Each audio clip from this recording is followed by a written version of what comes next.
amid 2 years of Israel's relentless war and mass displacement. Now for this hour, we start with the U.S. U.S. President Donald Trump has signed an executive order aimed at blocking a growing wave of state-level artificial intelligence laws and replacing them with a single national standard. Trump has said that the U.S. needs one central source of approval, as the order gives the administration new authority to push back on what it calls overly strict state rules, while still allowing measures focused on children's safety. Major AI companies, including OpenAI, Google, and Meta, support federal oversight, warning that differing state laws could slow innovation. But state leaders from both parties argued that they must act as Congress continues to stall on tech legislation. Florida and California are among states advancing their own AI safeguards, from privacy protections to rules addressing catastrophic risks and AI-generated deepfakes. Let's listen in. We have a big signing right now, and we have a tremendous industry where we're leading by a lot.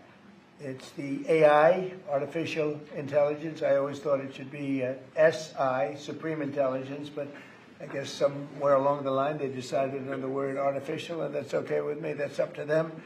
It's a massive industry. We're leading China. We're leading everybody by a tremendous amount. Now for this discussion, we welcome Ms. Shruti Das Gupta. She's an international affairs expert, joins us live from New Delhi. Thank you very much, Ms. Shruti, for joining us again. Good to see you.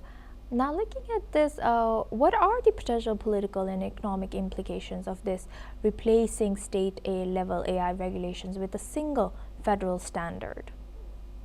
Well, USA is looking to put in AI not just in their commercial aspects. They're looking into federal structures as well. So Department of Defense, their AI technology is going to be used for naval warfare and training other models. So when they want to do something like that, they need to have a single federal structure that all AI companies need to follow. So if different states have different laws, it restricts the growth of AI within USA itself. So the internal dynamics of USA kind of interferes with the kind of scaling that they want to achieve as a nation. USA has 75% of the aggregate computing power of the world in terms of AI, whereas China has about only 14%. So they have an edge, and they want to turn this particular AI using which the Big Beautiful Act is part of it. And so this is going to counter China's advances, because China has an advantage of having internal data via its own policies and external data as in available to the rest of the world. But China's data is not available with USA, and USA internal laws prohibit the companies from ensuring progress, unified progress as a nation, and then taking over the entire market. So for USA, it is important to have a single law so that their AI tech grows faster and is scalable to a level where they can control the conversation even further as far as AI is concerned. Right. And how might this Trump's executive order affect the balance of power between local state governments and the federal administration in terms of technology oversight? So technology, there is going to be pushback. There's been pushback in the Senate itself also against the Big Beautiful Act. And there are people who feel that a central law would make them subservient to what generic USA policies are. And right now they're more towards the right wing. So some of them may feel very hurt by policies. If I can go in that direction, like let's just say about pronouns. So something like pronouns, or questioning that, or using AI to profile people, it is going to create waves. So internally there is going to be pushback. I believe they've put a task force to look at states that push back against this particular generic laws and are hampering the growth of AI industry in USA. So this is USA's new trump card. It has always been tech for a very long time now, since the IT boom, and they cannot afford to lose this edge that they have in the market. You have to understand that currently it's a 160 billion market share that they hold. This is a giant market, and it's predicted to be 800 billion market globally by 2029.